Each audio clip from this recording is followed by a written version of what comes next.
Acclame le Seigneur. Alléluia. Dieu te bénisse abondamment. C'est pas dans la présence de Dieu. Je suis content de pouvoir au nom de Jésus. On va continuer le message qu'on avait commencé l'autre dimanche, la saison du Saint-Esprit. On va le terminer. Comme dimanche dernier, ce n'est pas moi qui ai prêché, non. On va le terminer ce matin. On a dit que quand le Saint-Esprit est descendu, il a produit 3 choses essentielles. Prends ta Bible. Il a produit 3 choses. Quand le Saint-Esprit est venu, on fait à ce moment tout le monde, on va commencer. Quand le Saint-Esprit est venu, il a produit 3 choses. C'est ça, non? Oui. Le dimanche, l'autre, on a parlé de la première chose qu'il a produite. Le Saint-Esprit a produit d'abord le salut. Et on a parlé de cela. Acte, on est parti à partir de Acte, chapitre 2, verset 37 jusqu'au verset 40. Il a produit le salut. Mais après le salut, il a produit 2 autres choses très importantes. Le Saint-Esprit a produit, après le salut, il a produit les miracles et il a produit la prospérité. Donc ce matin, nous allons parler des miracles et de la prospérité. Donc, le salut, on en a déjà parlé, donc on va avancer. Il a produit les miracles quand il est venu. Vous savez que Dieu dit dans le livre d'Exode que je suis l'Éternel qui te guérit. Quand Dieu a créé Adam, prenez Acte chapitre 2, soyez là-bas. Mais je commence. Vous pouvez commencer déjà, vous positionner à partir du verset 41. Mais là, je commence. Quand je vais noter, on va faire. Donc, quand Dieu a créé Adam et sa femme, sachez qu'il n'y avait pas de maladie. Ils étaient en bonne santé et dans le jardin d'Éden, il n'y avait aucune maladie. Les maladies sont venues après le péché. Les maladies sont une conséquence de la désobéissance à Dieu. Toutes les maladies ne sont pas dues à un péché, mais les maladies sont dues au péché. Je vous montre la différence. Quand Adam et sa femme ont désobéi à Dieu dans le jardin d'Éden, Sarah n'était pas là-bas. Donc elle n'a pas péché avec eux. Mais la Bible dit en Romains chapitre 5 que leur péché a emmené la mort sur tous les hommes. C'est ce qu'on appelle le péché. C'est le péché originel. Le premier péché qui a été commis par le premier être humain sur la terre. Amen. Après le péché, il y a ce qu'on appelle les péchés propres. Ça veut dire que Adam a commis son péché à lui. Et comme il est le premier, les conséquences de son péché sont tombées sur tous ses descendants. Si vous êtes un père de famille, tous vos péchés descendent sur vos enfants, même s'ils ne sont pas encore nés. Parce qu'avant qu'un être humain ne naisse, il est dans les reins de son père. C'est dans le livre de Dieu. Amen. Donc, après, il y a le péché propre. Le péché propre, c'est ce que nous-mêmes nous faisons. Donc, toutes les maladies ne sont pas dues au péché propre. Ça veut dire que toutes les maladies ne sont pas dues au fait que j'ai péché. Mais toutes les maladies sont dues au péché. Vous avez compris la différence, non?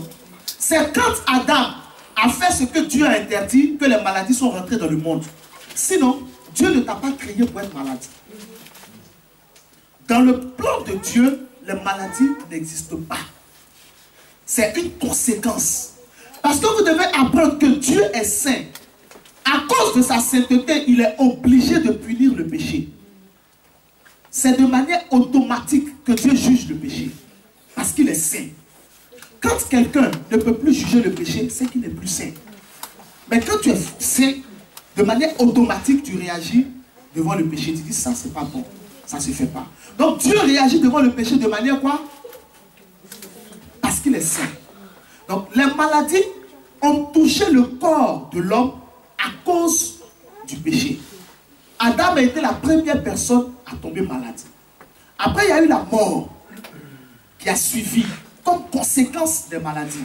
C'est pourquoi la Bible vous dit que le salaire du péché, c'est la mort.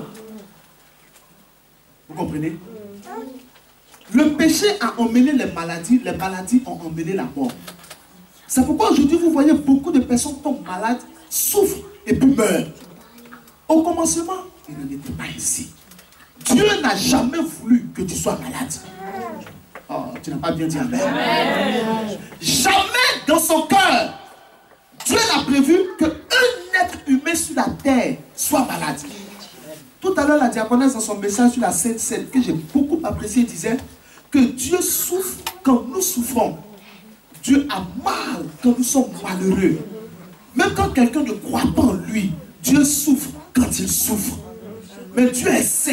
Il ne peut pas partir t'aider dans le péché. La seule possibilité pour quelqu'un qui vit dans le péché, c'est la repentance. Après la repentance, il accède au pardon. Et après le pardon, il accède à autre chose. Donc, les maladies ne sont pas le plan de Dieu. Je veux écrire ça par le Saint-Esprit dans votre cœur et dans votre esprit. Les maladies, quelle que soit la nature de la maladie, ne sont pas le plan de Dieu.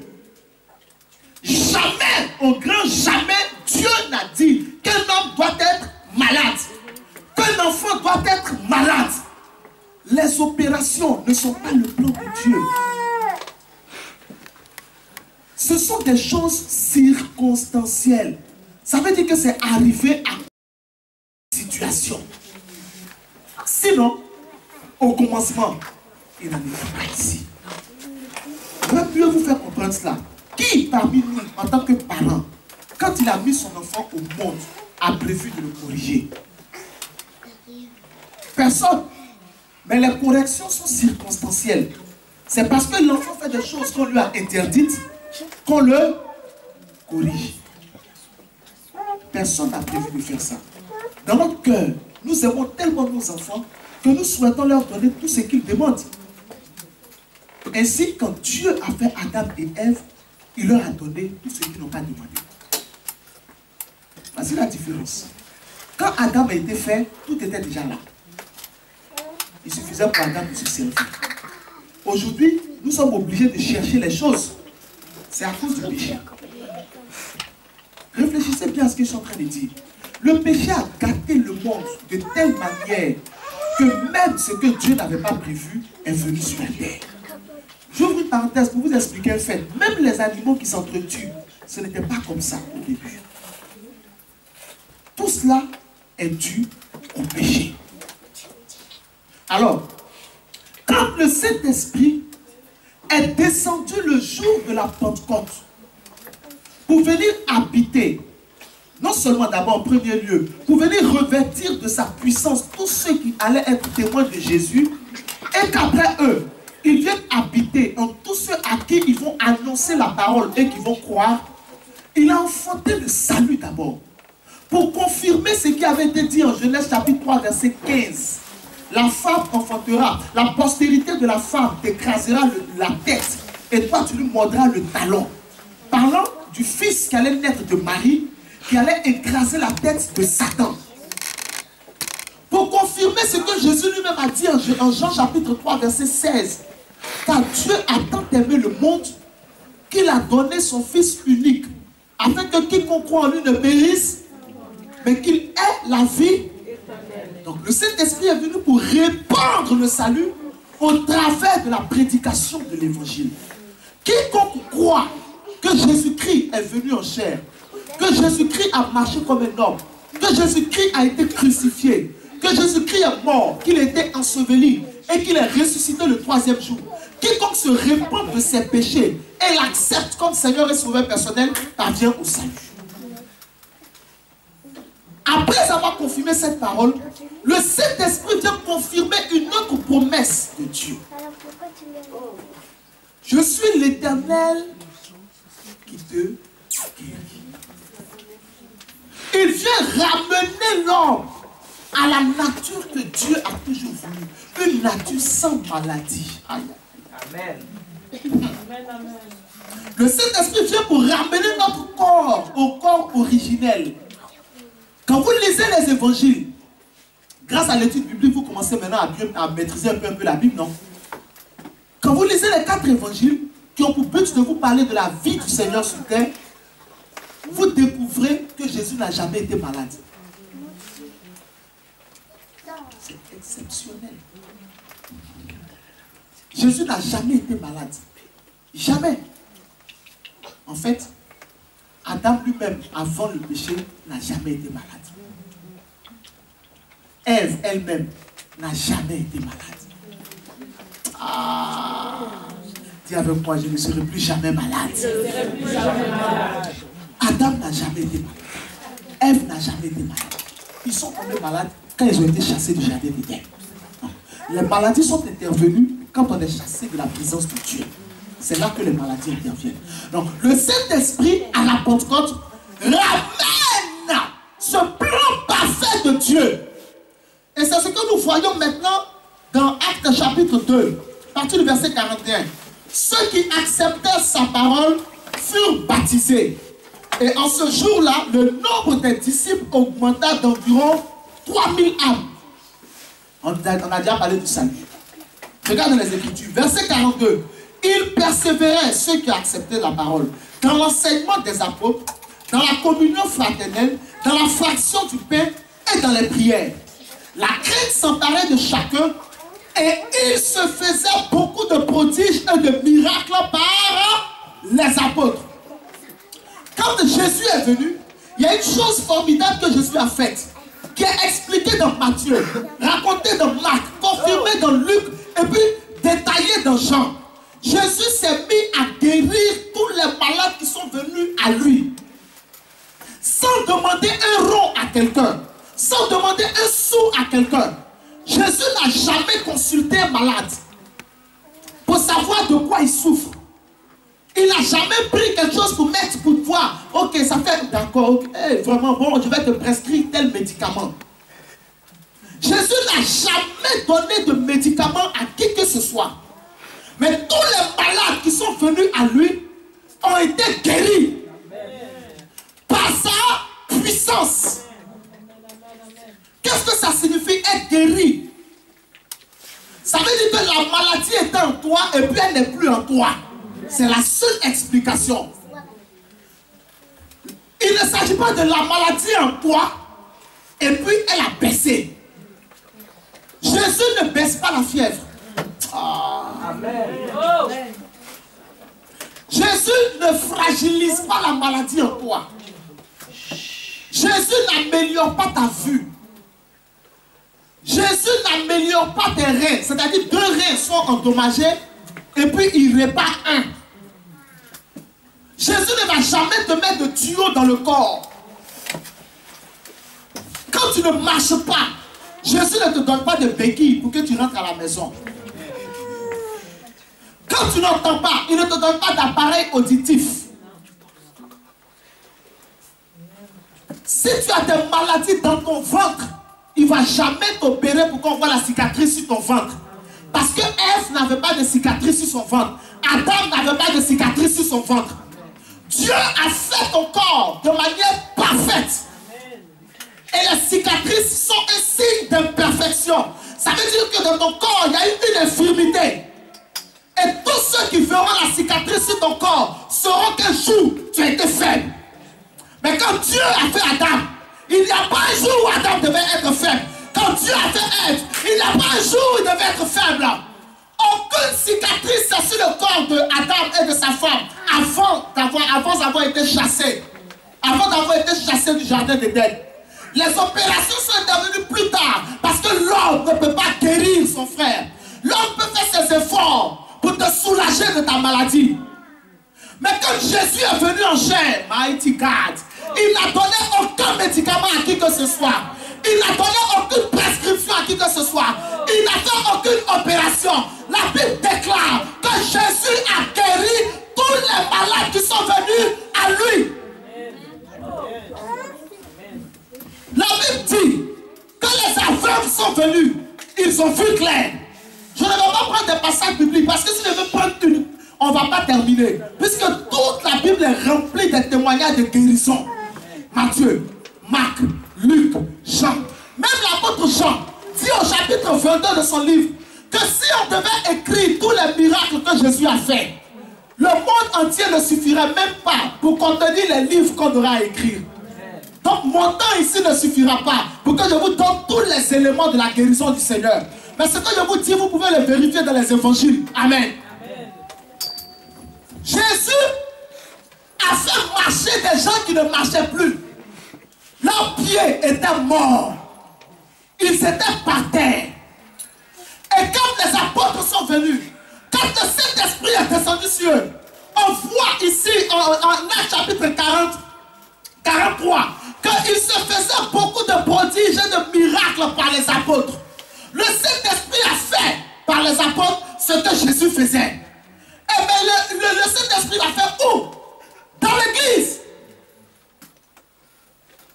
Il a commencé dans l'église. Regardez le verset 41. Ceux qui acceptaient sa parole furent baptisés. Et en ce jour-là, le nombre des disciples augmenta d'environ 3000 hommes. Verset 42. Ils persévéraient dans l'enseignement des apôtres, dans la communion fraternelle et dans la fraction du pain. Verset 46.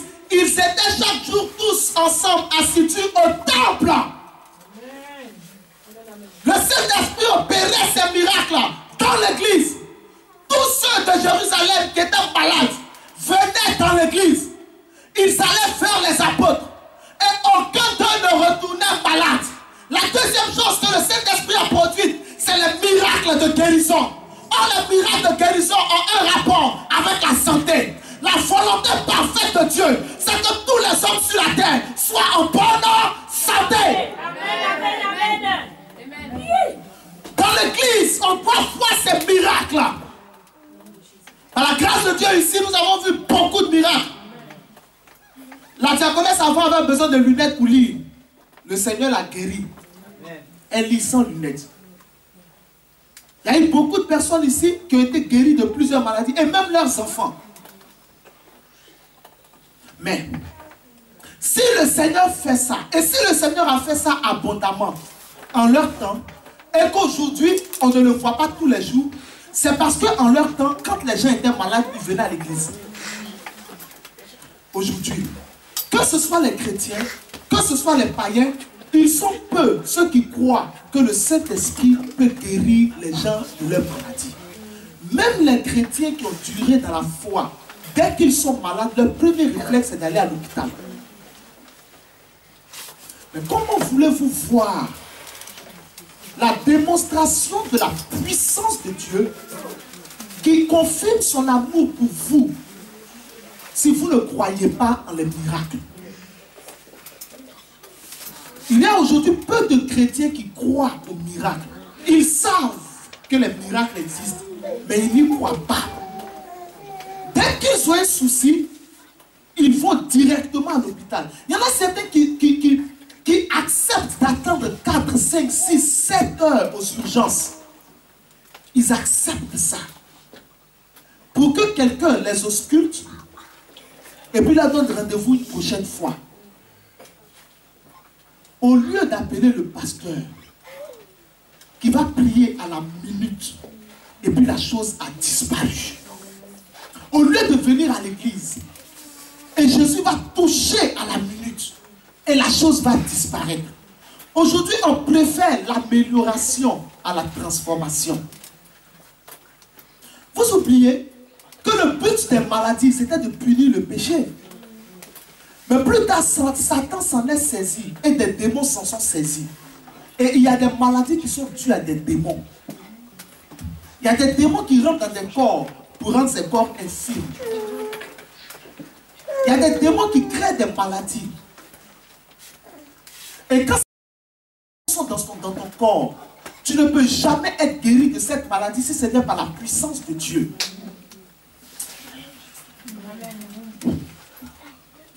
Ce matin qui est là. Amen. Amen. Réfléchis bien à ce que c'est en train de dire. Réfléchis très très bien à ce que c'est en train de dire. Réfléchis très très bien à ce que c'est en train de dire. Il y a beaucoup de personnes qui ne croient pas du tout, qui pensent que l'église c'est pour prêcher seulement. Ou bien l'église c'est pour prier seulement. Mais quand on prêche là, on prêche dans la puissance de Dieu. On ne prêche pas dans la faiblesse de Dieu. Amen. Amen. Quand on prêche, on ne prêche pas pour que tu retournes comme tu es venu. On prêche pour que chaque jour vous soyez transformés. Le but de la prédication, c'est de vous faire connaître la volonté de Dieu, de vous enseigner les voies à suivre et de vous faire connaître les voies à ne pas suivre. Plusieurs fois, j'ai répété dans cette église que si vous êtes malade, venez à l'église. Même si on va vous transporter, venez, vous serez guéris. Mais il y a eu des fidèles ici qui étaient malades et qui sont restés à la maison. Malgré le fait qu'ils ont entendu ce que j'ai dit. sont restés. Ça veut dire simplement que nous sommes peu qui croyons au miracle de Dieu. Mais si quelqu'un ne croit pas au miracle, c'est qu'il ne croit pas que Dieu est puissant. Amen, amen. Si tu ne crois pas que Dieu est puissant, c'est que tu ne dois pas croire que Dieu peut donner du travail. C'est que tu ne dois pas croire que Dieu peut te donner un époux. C'est que tu ne dois pas croire que Dieu peut te donner une épouse. C'est que tu ne dois pas croire que Dieu peut chasser les démons. Tu ne dois pas croire en ça. Parce que vous n'avez pas le droit de choisir ce que Dieu peut faire, ce que Dieu ne peut pas faire. La Bible dit que car rien n'est impossible à Dieu. Luc chapitre 1 verset 35. Car rien n'est impossible à Dieu. Rien, bien aimé, n'est impossible à Dieu. Rien n'est impossible à Dieu. Le Saint-Esprit a enfanté ta santé. Quand il est venu sur la terre, la deuxième chose qu'il a enfantée, c'est la santé. Pour que tout le monde soit en bonne santé. Il n'y a pas de maladie. Il n'y a aucune maladie qui soit supérieure à la puissance de Dieu. Prenez Actes chapitre 3. À partir du verset 1. Vous êtes toujours dans Actes, non? Déjà, prenez à partir du verset 1. Pierre et Jean montaient ensemble au temple à l'heure de la prière. C'est la 9e heure. C'était la 9e heure. La 9e heure, vous faites 9 plus 6. Parce qu'il commençait à compter à partir de 6 heures. Donc 9 plus 6, ça fait 15. Donc c'était 15 heures. C'est bon? C'était la 9e heure. Il y avait un homme boiteux de naissance qu'on portait et qu'on plaçait tous les jours à la porte du temple appelé la Belle, pour qu'il demande l'aumône à ceux qui entraient dans le temple. Cet homme, voyant Pierre et Jean qui allaient y entrer, leur demanda l'aumône. Pierre, de même que Jean, fixa les yeux sur lui et dit, regarde-nous. Et il les regardait attentivement, s'attendait à recevoir de quelque chose. Alors Pierre lui dit, je n'ai ni argent ni or, mais ce que j'ai, je te le donne. Je te le donne, ce que j'ai. Moi j'ai Jésus-Christ, et Jésus-Christ te donne ce qu'il a. Jésus-Christ a la bonne santé. Donc, au nom de Jésus-Christ de Nazareth, lève-toi et marche. La Bible dit au verset 7, et le prenant par la main droite, il le fit lever. Au même instant, ses pieds et ses chevilles devinrent fermes. D'un saut, il fut debout et il se mit à marcher. Il entra avec eux dans le temple, marchant, sautant et louant Dieu. Marchant, sautant et louant Dieu. La Bible dit au verset 2 qu'il était boiteux de naissance. Il ne pouvait pas marcher, on le portait. Il est resté pendant longtemps là. Il avait plus de 40 ans, cet homme-là. Il était né comme cela. Mais Pierre et Jean, remplis du Saint-Esprit et revêtus de la puissance du Saint-Esprit, lui ont dit, aujourd'hui, c'est le dernier jour de ta maladie. Tu marcheras aujourd'hui au nom de Jésus. Amen. Je ne sais pas si aujourd'hui, ce matin, je suis en train de parler, quelqu'un est malade. Mais je suis en train de te dire que quelle que soit la maladie qui est dans ton corps, c'est le dernier jour de cette maladie. Amen. Pendant que tu es en train d'écouter ce message, ouvre ton cœur et crois en ce que je dis. La puissance du Saint-Esprit viendra à toi. Demande-lui ton miracle, tu le recevras ce matin. Amen. Et si tu sens dans ton corps que tu es guéri, tu me fais signe, tu viens rendre témoignage au nom de Jésus. Amen. Nous n'annonçons pas un Jésus dans le tombeau, ni sur la croix. Nous annonçons un Jésus ressuscité. Nous annonçons le Saint-Esprit dans toute sa puissance. Vous n'êtes pas dans une église morte pour que vous veniez avec des maladies et que vous retournez avec des maladies. S'il y a une chose que je ne supporte pas dans mon ministère, c'est quand un de mes fidèles m'appelle pour dire je suis malade, je suis à l'hôpital, d'accord, le médecin va gérer ça. Vous savez, je suis quelqu'un de poli. Sinon ça là, il est raccroché. Parce que c'est une injure au Seigneur. Quand le médecin vous soigne, vous allez dire à toute votre famille que Dieu a fait quelque chose pour vous. Mais quand Jésus vous guérit, vous ne pouvez pas venir rendre témoignage à l'église. Parce que vous vous en foutez éperdument.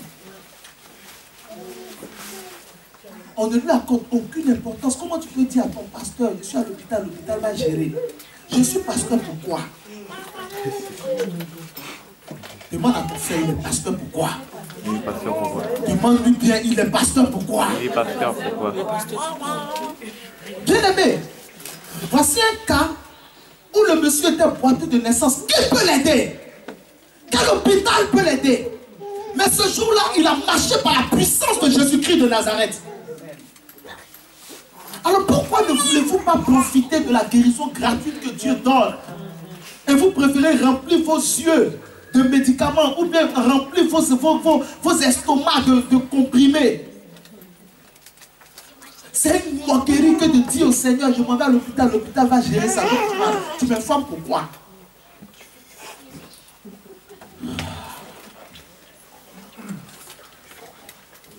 Je vous parle avec mon cœur. Dieu ne peut pas fonder une église et puis il y a des gens qui sont malades et puis ne sont pas guéris. Cette église va fermer, c'est inutile. Parce que l'église est ouverte afin de guérir les malades. Tu n'as pas dit amen. Amen. Amen. L'église est ouverte pour chasser les démons. L'église est ouverte pour que les infirmes soient guéris. C'est la raison pour laquelle l'église est ouverte. On n'ouvre pas une église comme on ouvre un supermarché. Ce n'est pas le même but. On ouvre un supermarché parce qu'on veut nourrir les gens ou on veut vendre des articles. L'église n'est pas ouverte pour faire du commerce. L'église est ouverte afin de libérer les captifs. Quelle que soit la captivité dans laquelle tu es, c'est pour ça que l'église est ouverte. Mais l'église ne peut pas être efficace. Le Saint-Esprit dans l'église ne peut pas être efficace. Jésus-Christ dans l'église ne peut pas être efficace si vous ne croyez pas qu'il est efficace. Si tu es malade, que tu dors à la maison, tu veux qu'on fasse quoi? Bon, voici ce qu'on va faire, vous et moi. Si un fidèle de cette église, après avoir entendu ce message, est malade et puis il reste à la maison, je ne vais pas. Donc je préfère vous dire, de sorte qu'aucun fidèle ne dise, j'étais malade, papa n'est pas passé me voir. Tout le monde au courant que j'ai dit ça. Je n'irai pas chez lui, je ne l'appellerai pas. Dis amen. Amen. Amen. Je ne veux pas dire amen, je dis amen. Parce que je vous informe que Jésus est capable de guérir toutes vos maladies. Amen. Je ne suis pas en train de vous dire qu'il y a des maladies qui guérissent et il y a des maladies qui ne guérissent pas. Ce n'est pas ce que je vous prêche. Je vous dis que lorsque le Saint-Esprit est descendu, la deuxième chose qu'il a enfantée, c'est la bonne santé. C'est ta bonne santé. Quelle que soit la maladie qui est dans ton corps, quelle que soit la maladie dont tes enfants souffrent, ramène-les à l'église. Appelle le pasteur. Si je ne suis pas joignable, appelle maman, appelle l'ancien, appelle la diaconesse. Par la prière, tu n'as pas besoin de voir. Tu as besoin de croire. Et quand tu croiras, le miracle sera parfait. Parce que Dieu veut que tu sois en bonne santé. Dieu ne veut pas que tu sois malade. Dieu est malade quand tu es malade. Dieu est malade quand tes enfants sont malades. Dieu est trop puissant pour laisser des croyants souffrir d'infirmité. Il ne baisse pas la fièvre, ma fille. Il fait disparaître la fièvre. La Bible dit que Jésus est rentré dans la maison de la belle-mère de Pierre. Elle avait la fièvre, on l'en a informé. Il a pris sa main, il a menacé la fièvre. Elle mort. La fièvre a quitté la bonne dame, elle s'est levée et les a servis. La Bible dit qu'il y avait une femme qui avait une perte de sang qui avait duré 12 années. Elle avait souffert les médecins. Personne n'avait pu la guérir. Mais elle a entendu parler de Jésus. Elle a dit, si seulement je puis toucher le bord de ses vêtements, je serai guéri. Elle n'a pas dit, je serai soigné. Elle n'a pas dit, je serai soulagé. Elle n'a pas dit, pour un temps, ça va s'arrêter. Elle dit, je serai guéri. Quand elle a cru, elle a touché le bord de son vêtement. La Bible dit que ce qu'elle a cru, c'est ce qui s'est manifesté. Une puissance est sortie de Jésus. Elle a été guérie. Aucune maladie n'est restée dans son corps. La perte de sang s'est arrêtée net, immédiatement. Comme le Jourdain a été coupé au temps de Josué, la perte de sang a été coupée net. Comme la mer rouge a été divisée en deux, la perte de sang a été coupée net. En Jean chapitre 11, la Bible raconte que Lazare était mort. 4 jours enterré, c'est fini, c'est fait. Mais quand Jésus est venu, il a dit, Lazare, sors. Mon ami, sors. Celui que j'aime, sors. C'est pas ce que j'ai prévu. C'est pas ce que j'ai dit. Va informer la mort. Aïe, j'ai lu un livre. Je vous donne ça à vous, mes fidèles, je peux vous en parler. J'ai lu un livre qui a donné les détails de la résurrection de Lazare. Écoutez-moi bien. Ce que je vous dis, ce n'est pas écrit là. Donc je vous préviens. J'ai lu un livre qui a donné les détails de la résurrection de Lazare. Parce que quelqu'un aussi était mort dans la même période de Lazare. Et puis était là-bas. Et a vu ce qui s'est passé dans le séjour des morts. Le jour où Jésus a dit Lazare sort. La mort, quand vous rentrez dans le séjour des morts, il y a une porte. Quand la Bible dit porte, élevez vos linteaux. Ce n'est pas spirituel. C'est vrai. Dans le séjour des morts, il y a une porte. C'est pourquoi il a dit élevez vos linteaux. Pour que le roi de gloire. C'est le jour où Jésus va chercher tous ceux qui étaient morts. Pour les faire sortir. C'est ce qui s'est passé. La porte était fermée. Lazare était dans le séjour. C'était fini pour lui. La mort est une personne. La mort le gardait. Et puis, il y a une voix qui a sonné dans le séjour des morts.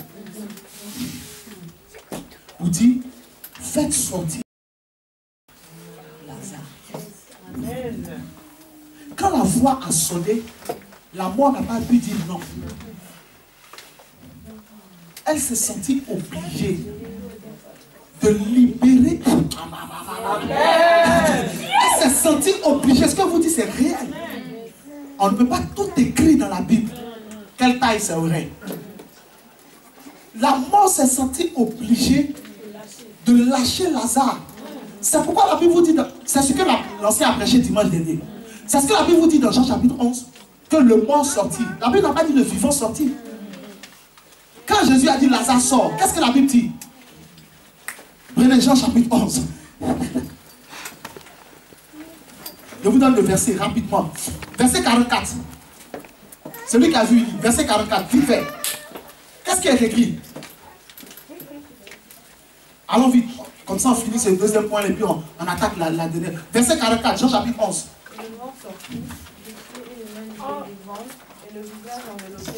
Qui est sorti? Le mort. Pas le vivant. Le mort. C'est un mort. C'est un mort qui est sorti. Ce n'est pas un être humain vivant. C'est un être humain mort. La mort a été obligée d'ouvrir la porte. Parce que dès que tu rentres, on ferme la porte. La mort a été obligée d'ouvrir la porte et de regarder Lazare sortir. Il n'avait jamais vu ça. Et Lazare est sorti devant eux tous. Parce que Jésus l'a ordonné. Lazare est ressuscité. C'est pourquoi quand il est sorti, il était bandé, enveloppé. C'était tel qu'il était dans le séjour des morts. C'est comme ça qu'il est sorti. Tel que son corps était là-bas, c'est comme ça que son corps lui a été redonné. Et Jésus dit, déliez-le et laissez-le aller. Je ne sais pas quelle maladie a frappé ta famille pendant des années. Je ne sais pas à quelle maladie tu es habitué. Au point où aujourd'hui tu te dis, c'est normal. Mais moi, je suis là ce matin pour te dire que ce n'est pas normal. Ce n'est pas normal. Mets la main là où tu as mal. Même si tu n'es pas malade, ne le fais pas. Mais mets la main là où tu as mal. Et puis dis après moi, Seigneur, tu es descendu sur la terre. Et tu as enfanté la bonne santé. Saint-Esprit, je suis malade. Guéris-moi maintenant de toutes mes maladies. Au nom de Jésus, que je ne sois plus jamais malade. Amen.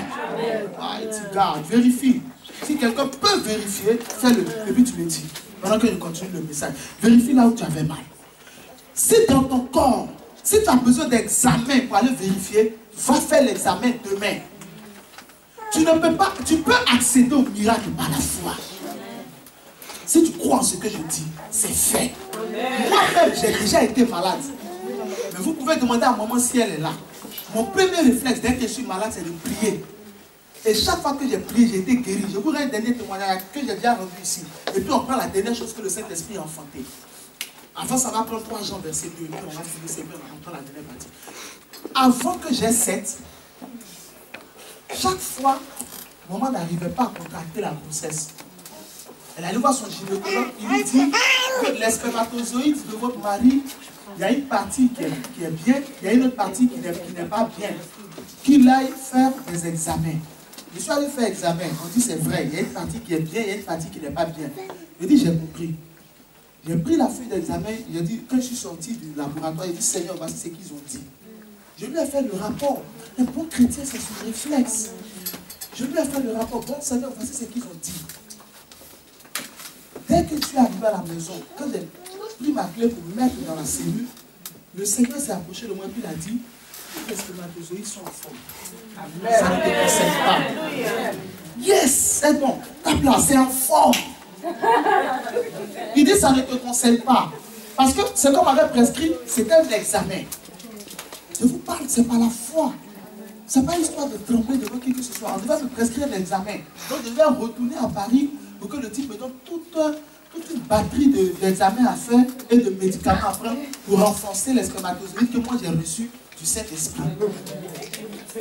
Quand le Seigneur m'a dit, ils sont en forme, ça ne te concerne pas, j'ai dit Amen. Amen. Je suis rentré dans la maison, j'ai dit à un moment, bon, voici les résultats. Elle dit, ok. J'ai dit, mais, dès que je voulais rentrer, le Seigneur m'a dit que ça ne me concerne pas. Amen. Elle sait que quand je dis que Dieu m'a parlé, c'est que Dieu m'a parlé. Amen. Elle dit, bon, on fait quoi? J'ai dit, on dit Amen. Amen. Il n'y a pas de problème. Amen. Bien aimé, la même année, là où on a dit les spermatozoïdes sont morts, la même année, cette année, à 11h59,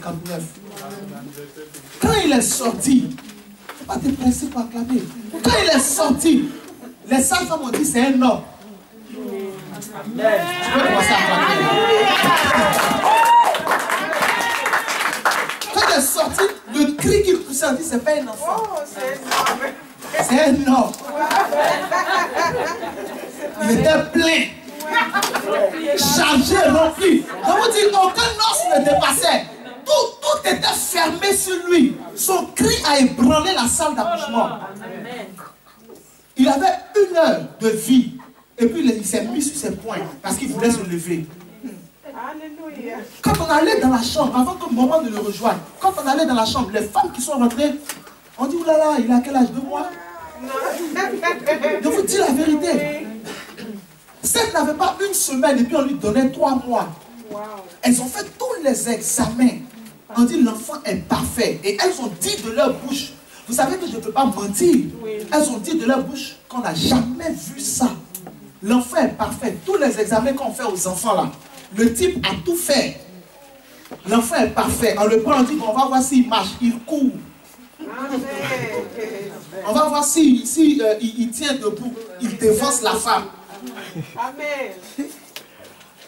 Je vous dis la vérité, l'enfant est né avec une force et une santé. J'ai reconnu la main du Saint-Esprit. Il va faire la même chose pour toi au nom de Jésus. Tes enfants ne sont pas appelés à être malades. Parle avec moi ce matin. Tes enfants ne sont pas appelés à être malades. Toi-même, tu n'es pas appelé à être malade. Prie avec moi. Refuse la loi de la maladie. Refuse la loi de l'infirmité. Parle à Dieu. Parle à Dieu. Refuse la loi de la maladie. Refuse la loi de l'infirmité. Ce n'est pas ton appel. Ce n'est pas ton appel. Quelle que soit la maladie qui est dans ton corps, ce n'est pas ton appel. Refuse cette maladie au nom de Jésus.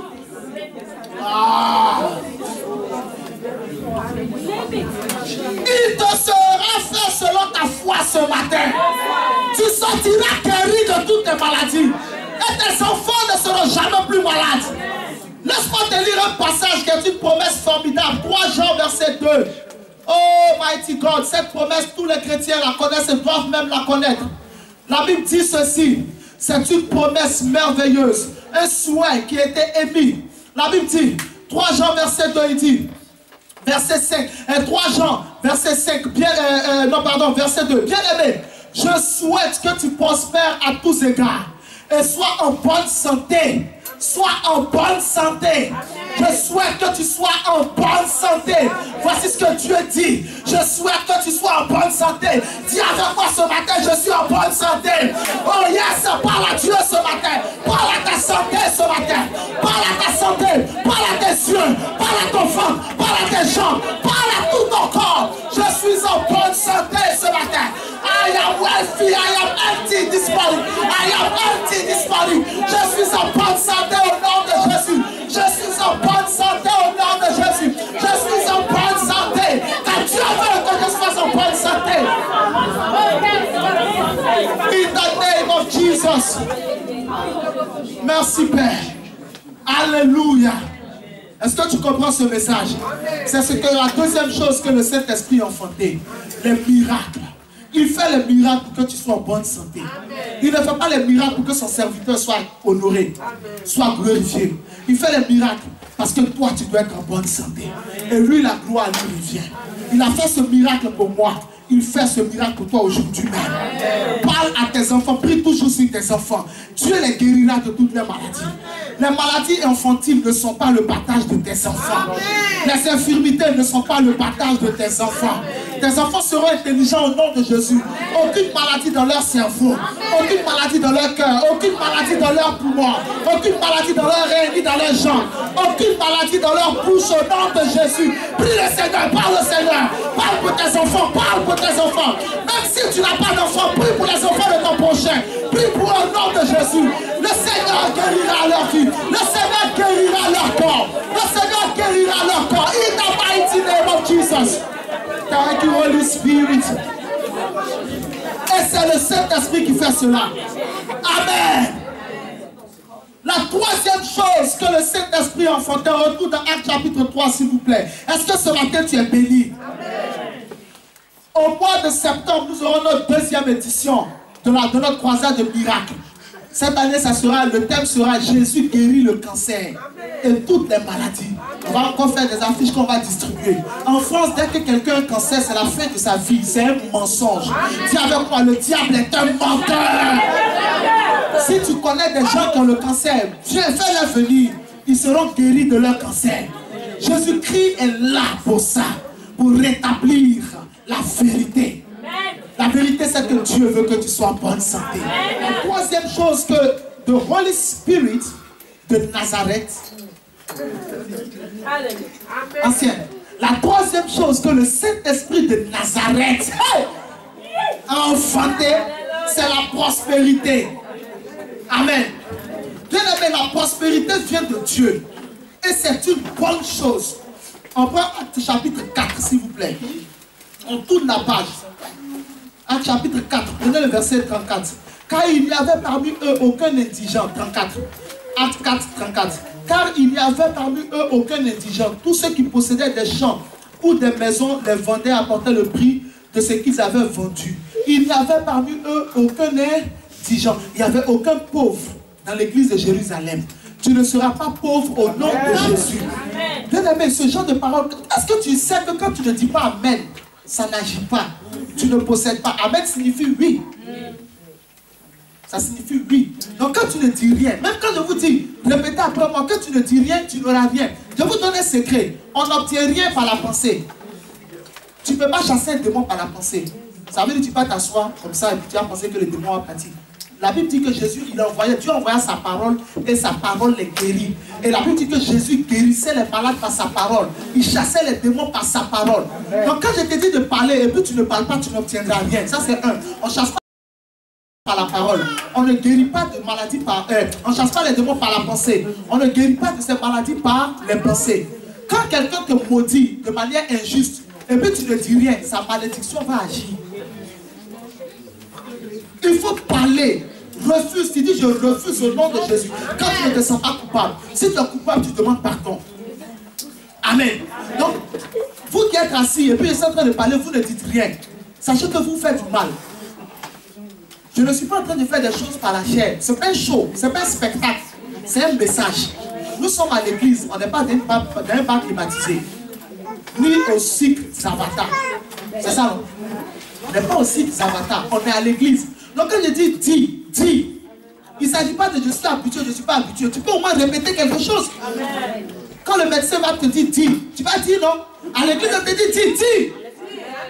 Dis avec moi, dis. Voilà, dis amen, parle. C'est comme ça qu'on apprend en même temps à prier. Mais si tu dis rien, tout est dans ton cœur. Dieu lit dans ton cœur, mais les démons ne lisent pas dans ton cœur. Donc la maladie ne peut pas savoir que tu l'as chassé. Quelqu'un n'a pas compris ce que j'ai dit. Mais là, au courant que tu l'as chassé. Yes. C'est comme ça, le chrétien il parle. Je refuse au nom de Jésus, c'est comme ça que tu parles. J'accepte au nom de Jésus, c'est comme ça que tu parles. Mais si tu ne dis rien, il n'y aura rien. À l'église, on n'est pas calme. On est respectueux. Ça veut dire qu'on ne bavarde pas, on ne fait pas de bruit, on écoute. Mais quand c'est bon, on dit Amen. Tu peux te lever, crier, oh yes! Tu peux tomber par terre, commencer à prier. À l'église, on vient pour être vivant. Si tu es timide, que tu viens à l'église, tu es toujours timide, soit l'église a un problème, soit toi tu as un problème. Parce qu'il est écrit que Dieu ne nous a pas donné l'esprit de timidité pour être encore dans la crainte. Il nous a donné l'esprit de force et de sagesse. Donc parle. Quand j'ai dit parle, il faut parler, mon ami.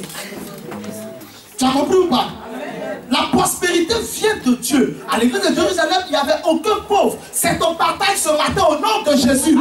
Tu ne seras pas pauvre. La troisième chose qu'il a enfanté, c'est la prospérité. Il a enfanté premièrement quoi? Le salut. Deuxièmement, les miracles, les délivrances, les guérisons et tout cela. Les signes, les prodiges pour faire des choses au-delà de l'entendement de l'homme. Il peut transformer un fer en os. Aide-moi. Il peut. Je connais un homme de Dieu qui a prié pour une personne qui avait un fer dans le tibia. Il a prié, Dieu a remis un os à la place du fer. Est-ce que vous le connaissez? Cet esprit fait des choses qui sont au-delà de l'entendement de l'homme.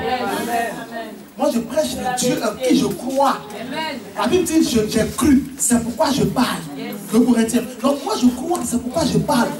Et ne te dis pas en toi que le sujet si je donne à papa il ne pourra pas prier. Je cherche les gros sujets. Dis à ton frère, il cherche les gros sujets. Si tu viens avec Rup, viens t'envoyer chez ancien, chez la diaconale, chez maman. Je ne prie pas pour Rup. Je cherche les bons trucs.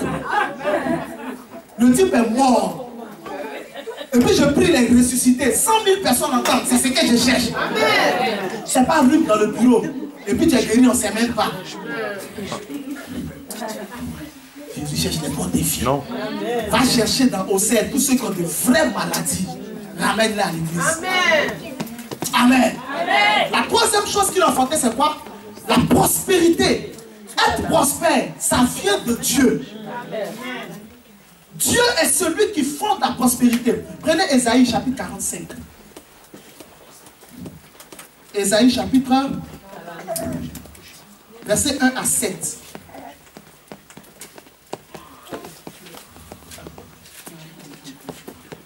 Ésaïe 45, verset 1 à 7.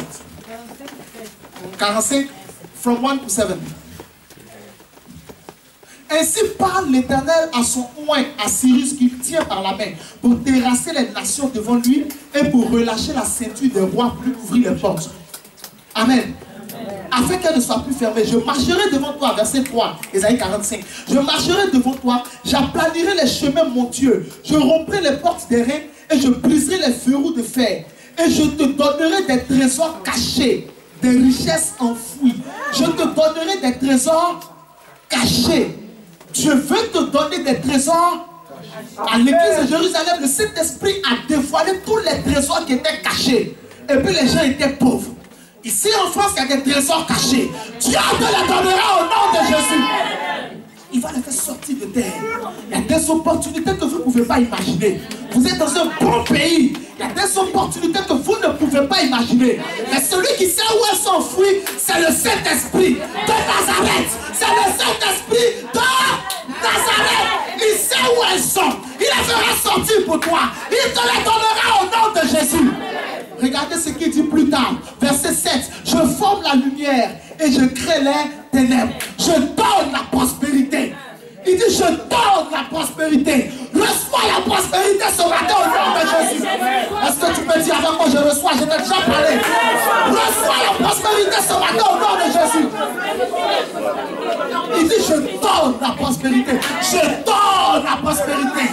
La première chose, la deuxième, la troisième qu'il a enfanté, c'est la prospérité. La pauvreté n'est pas la volonté de Dieu. Être pauvre, ce n'est pas dans le plan de Dieu. Comme être malade, ce n'est pas dans le plan de Dieu. Comme aller en enfer, n'est pas dans le plan de Dieu. Il a réglé ces trois choses par le Saint-Esprit. Et Jésus-Christ a manifesté cela. Il te donne le salut, il te donne la guérison, et il te donne la prospérité. In the name of Jesus. Mighty God. Il dit je donne. Isaïe 45 verset 7. Je donne la prospérité. Tu comprends ça, Michel? Je rends riche. Dieu rend riche. La prospérité qui vient de Dieu est une bonne chose. Si tu veux faire des affaires, fais confiance à Dieu pour t'aider. Il t'aidera et il te bénira.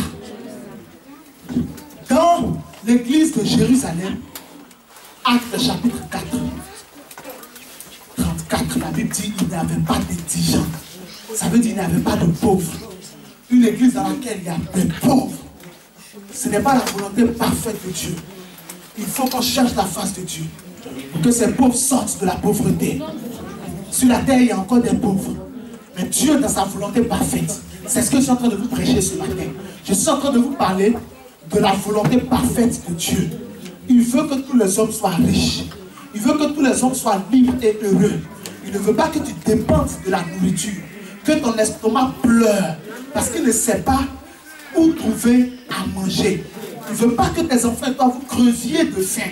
Dieu ne veut pas. C'est des choses qui arrivent pour un temps, pour t'apprendre à aimer Dieu et à donner tout ton cœur à Dieu. Deutéronome chapitre 8, il dit, je t'ai fait traverser ce grand et affreux désert afin de maîtriser ton cœur.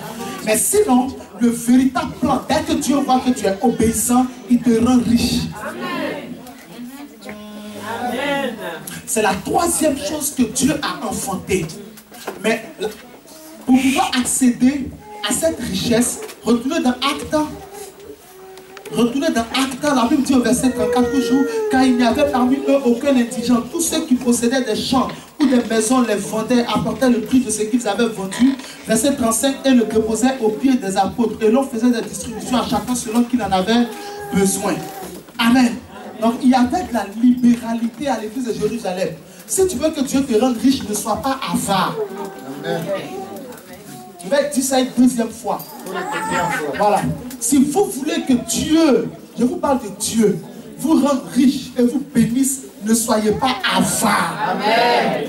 Si tu es méchant, si tu es avare, si tu caches ton argent de Dieu et même de ton prochain, jamais Dieu te bénira financièrement. Amen. Si tu veux prier, jeûne, viens à l'église, lave le sol, sois le plus zélé. Il te reste une chose si tu veux accéder à la bénédiction financière. Donne ton argent à Dieu.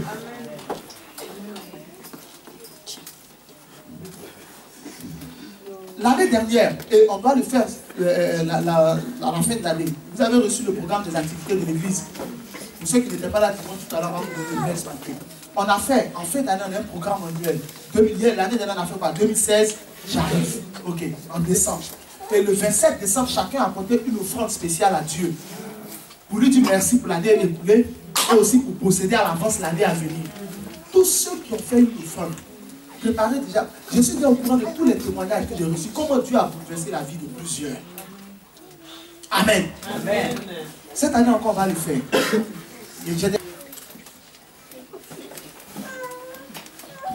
Je suis en train de vous enseigner des choses que si vous mettez en pratique, vous serez heureux. Quand à l'église, acclame le Seigneur ce matin. La Bible dit en 2 Corinthiens chapitre 9 que à semer parcimonieux maître récolte. Ça veut dire celui qui sème peu moissonnera peu. Je connais une fidèle dans son église. J'étais allé prêcher dans l'église, c'était en fin d'année. Elle a fait offrande de fin d'année. Parce que quand tu viens, tu apportes ton sujet de prière. C'est la même chose qu'on a fait ici. Tu viens, tu apportes ton sujet de prière. Tout à l'heure, on va vous expliquer. Elle a apporté son sujet de prière, mariage. C'était en fin 2015. Elle a apporté son sujet de prière, mariage. L'offrande qu'elle a donnée, c'était des centimes, 20 centimes. Elle travaille. Elle a donné 20 centimes à Dieu.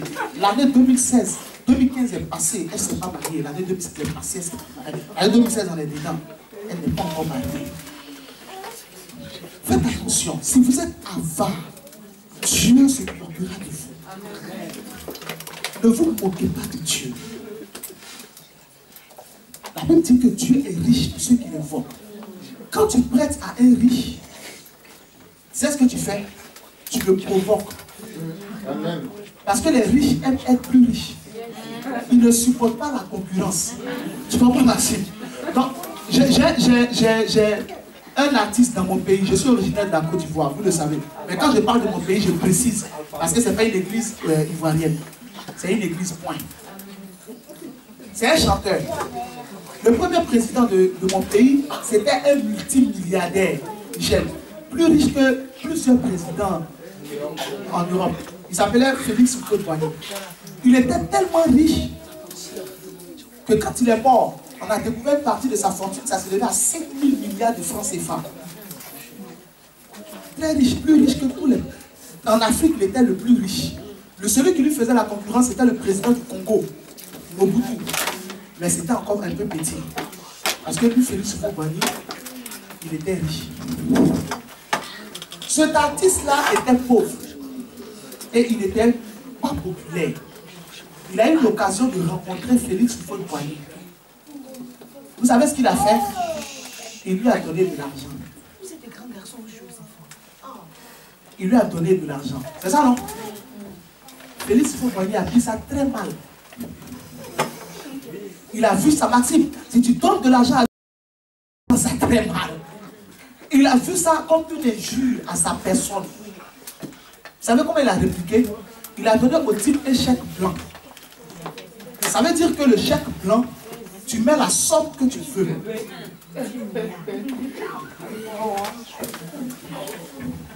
Mais l'artiste a fait exprès. Parce que le riche ne supporte pas qu'on lui donne. Jésus a dit, si tu veux être sage, prête aux gens qui ne pourront jamais te rembourser. Acclame le Seigneur ce matin.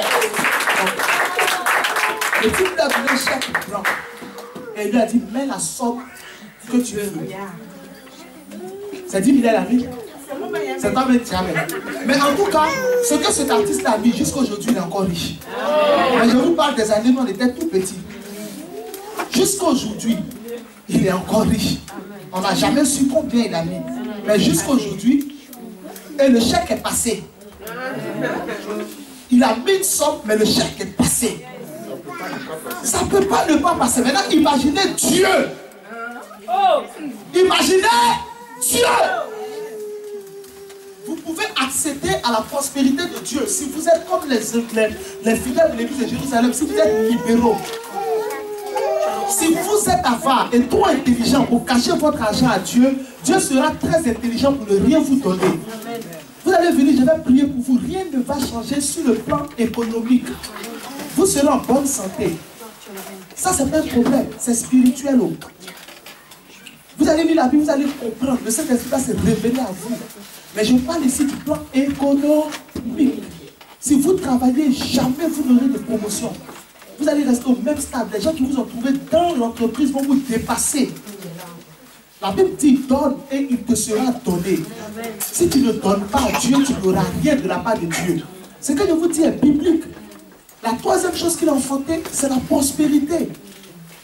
Si vous ne donnez pas votre argent à Dieu, et que pour que tu donnes ton argent à Dieu, on va te forcer. Moi, ne comptez pas sur moi pour chercher un message dans la Bible pour te convaincre de donner ton argent à Dieu. Il y a beaucoup trop de messages à prêcher. Je touche les messages quand Dieu me dit de les toucher. Mais je ne m'assois pas à la maison pour dire comment je vais trouver une technique pour que Mathilda donne l'argent. Je ne suis pas un gars du marketing, je suis un prédicateur de l'évangile.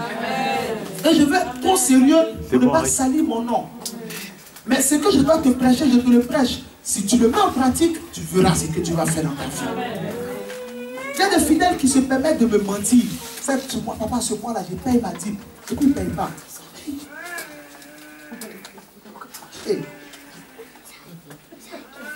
faut pas faire ça. On ne ment pas à Dieu. Ton argent, ça t'appartient. Si tu ne veux pas donner à Dieu, tu ne donnes pas. On ne donne jamais son argent à Dieu par devoir. On donne son argent à Dieu par amour. Si tu sens que c'est un devoir, une obligation, c'est plus la peine. Garde ta chose. Moi, je m'occupe de maman pas par devoir. Par amour. Je m'occupe de sexe par amour. Si je dois m'occuper de ma femme par devoir, c'est que c'est une obligation pour moi. C'est que je souffre. La Bible dit, heureux celui qui donne avec joie. Mais si tu dois murmurer dans ton cœur, parce que c'est la fin du mois, tu dois payer ta dîme à Dieu, tu murmures dans ton cœur, garde ton argent. Dieu n'a pas besoin d'argent sur lequel on parle. Garde ta chose, ce n'est pas la peine. Amen. Amen. La troisième chose qu'il a enfantée, qui est la dernière, Et plusieurs choses, mais ça découle de ces 3 choses que je vais vous enseigner, c'est la prospérité. Dieu veut que tu sois prospère. Dieu, il veut. Je suis en train d'annoncer ça à quelqu'un ce matin. J'espère que quelqu'un m'entend. Dieu veut que tu sois prospère. Dieu veut que tu sois prospère. Il veut que tu sois riche. Il le veut. Il dit en Ésaïe chapitre 45 verset 7, je donne la prospérité. Qui prend sa prospérité ce matin? Il dit je donne la prospérité. Qui saisit sa prospérité ce matin? Je donne la prospérité. Et toi, et tes enfants après toi. Amen. Dans 3 Jean verset 2 qu'on a lu, il dit Dieu souhaite que tu prospères à tous égards. Il souhaite que tu prospères. Quelle affaire tu fais aujourd'hui qui a commencé tout petit, il veut que ça se multiplie. Amen. Ça peut être difficile. Fonce, Dieu veut que tu prospères. Amen. Fonce, Dieu veut que tu prospères. Tu auras une promotion au nom de Jésus. Amen. Seulement fais comme il t'a dit. Sachez-le, l'avarice est une idolâtrie. L'avarice, c'est une idolâtrie. Quand tu es avare, tu adores maman. C'est un esprit impur. C'est ce Dieu-là qui met dans le cœur des hommes l'amour de l'argent. Au point où ils sont capables de regarder les enfants mourir. Mais ils ont l'argent. Dépenser cet argent-là, ce n'est pas possible. Ils aiment l'argent. Quand ils sont devant les billets de banque, ils sont. Et quand quelqu'un dit, parce que j'ai rien, il faut prier à ce moment-là, ça ne va pas. Parce que vraiment, ça ne va pas. Moi, la Bible dit, en 1 Corinthiens chapitre 13, l'amour ne soupçonne pas le mal. Moi, ce qui me dit, je le crois. Tout ce que vous me dites là, je crois. Dieu ne m'a pas appelé à vous soupçonner. Peut-être que aide-moi mal. C'est que Dieu m'a appelé à faire. Quand Edmond me dit, il n'y a rien, il dit, hey, mon fils, notre journée, on va prier, Dieu m'a envoyé. Mais prenez garde à ne pas mentir. C'est contre vous-même que vous le faites. Amen. Ce matin, Dieu veut que tu sois sauvé. Amen. Dieu veut que tu sois prospère. Amen. Amen. Mighty God. On va vers la fin. En semaine, il y a des paroles. On dit une chose. Chut, écoutez-moi. Je vais vous donner une chose très importante. Écoutez-moi. Toi, il faut apprendre à jouer. Alléluia. C'est là que j'ai besoin de ça. Pour qu'il fasse descendre l'émotion. Mais ce n'est pas grave. Je vais vous dire une chose importante. Il va, écoutez-moi attentivement. Attentivement. Écoutez-moi. Il va arriver un temps en France où les problèmes économiques seront soulevés. Il sera difficile en France d'avoir de l'argent. La vie va devenir dure et chère. Ça va arriver. Tous les habitants de la France auront des problèmes pour avoir de l'argent et de vivre. La France va connaître des problèmes. Ça sera dur. En ce qui concerne les chrétiens, il y aura 2 catégories de chrétiens. Des chrétiens vont devenir de plus en plus pauvres. Il y a des chrétiens qui vont devenir de plus en plus pauvres. Mais il y aura des chrétiens qui vont devenir très riches. Tellement riches que les gens seront étonnés. Pourquoi certains chrétiens seront-ils pauvres? Parce qu'il arrive ce temps où Dieu mettra une différence entre ceux qui le servent et ceux qui ne le servent pas.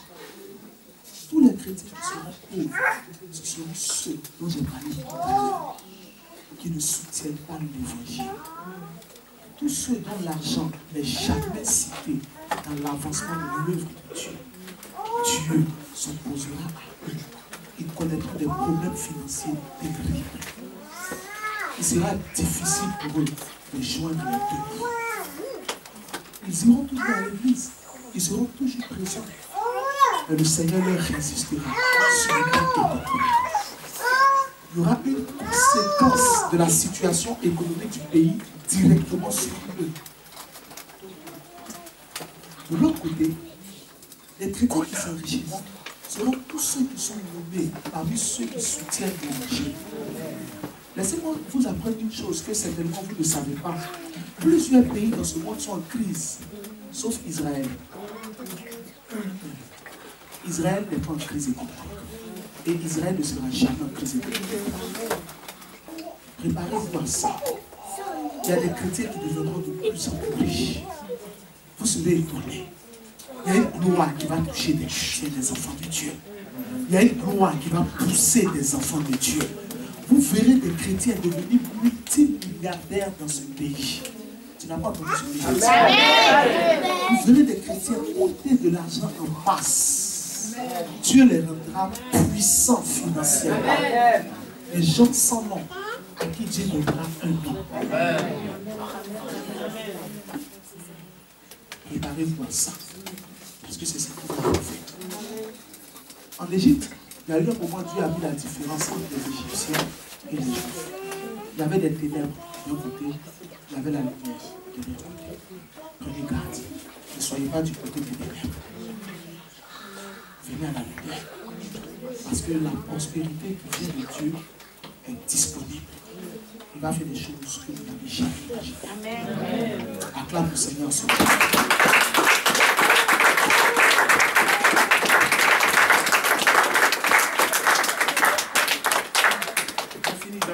Il a donné une dernière parole. Le Seigneur m'a parlé de quelqu'un en semaine. Il a dit, c'est fini. C'est bon, non? Quand tu prêches en train d'évangéliste, tu détailles les choses de la résurrection, les choses du sacrifice de Jésus avec précision, avec une certaine force. C'est bien ça. Continue de bosser comme ça.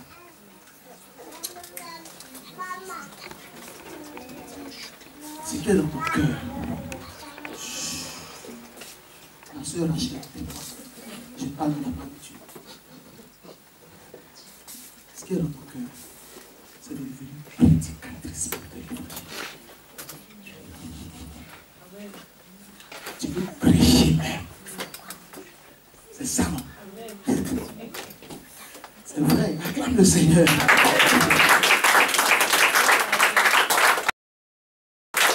Tu veux prêcher même. C'est-à-dire donner des messages qui vont changer la vie des gens. Et ce qui est dans ton cœur, c'est le Dieu qui est dans ton cœur. C'est ce que le Saint-Esprit m'a révélé. Ok. C'est ce qu'il veut faire. Et c'est ce qu'il va faire. Amen. Et Dieu suit le bon chemin pour que ça se fasse. Amen. Amen. Amen. Il va faire de toi une violente prédicatrice. Et ce qu'il veut faire. Que la grâce du Seigneur soit sur Jésus. Amen. Acclame le Seigneur sur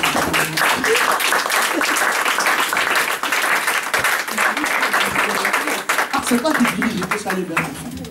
Donc vous êtes une seule chair, c'est pas grave. Seigneur, merci pour ce message.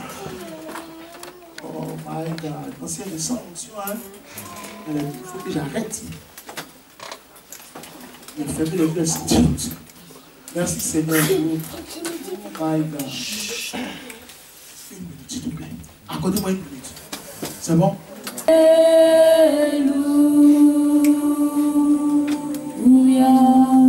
Je ne sais pas où Dieu t'envoie. La première fois que tu es venu, il t'a dit par l'esprit que Dieu va rendre ta vie heureuse. C'est ça, non? C'est ce qu'il avait dit, non? Là, que cet esprit me dit de te dire qu'il y a une grâce sur ta vie. La grâce de Dieu, c'est quoi? C'est l'aide de Dieu qui pousse l'homme à tendre au bien.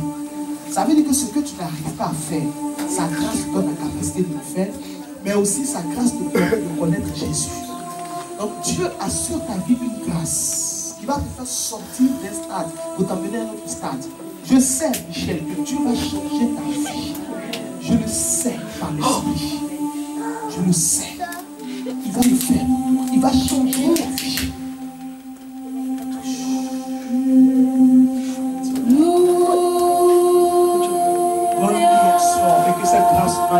sa vie au nom de Jésus-Christ de Nazareth.